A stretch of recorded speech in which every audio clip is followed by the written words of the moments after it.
একটু খেয়াল করে দেখেন। মা কি বলছো, তাহলে আমি এখন কি করব? আমি আমার ডিসিশন জানিয়ে দিলাম, বাকিটা তোর ইচ্ছে। ঠিক আছে মা, তুমি যা বলেছো তাই হবে। আমি এই মেয়ের সাথে সংসার করবো।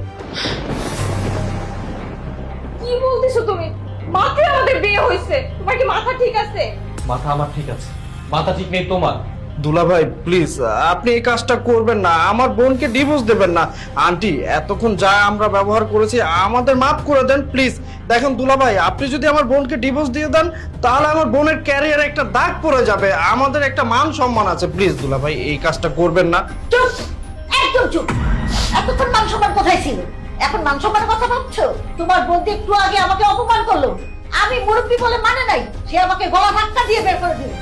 তখন তখন বোঝা নাই মান সম্মানটা কি। আমাকে ভেবেছে ও কাজের মহিলা। আচ্ছা, আমি যদি কাজের মহিলা হতাম তাহলে ওর সমস্যা কি?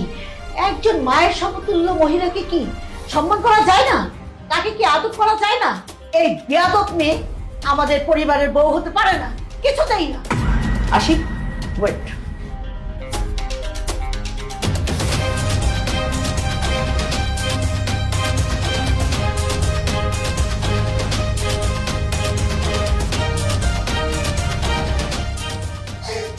ঠিক আছে মা।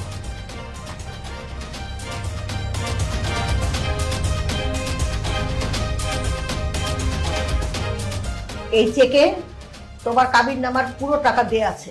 যাও, এখন এই বাড়ি থেকে চলে যাও, সময় মতো ডিভোর্স লেটার পেয়ে যাবে। আসি, চল।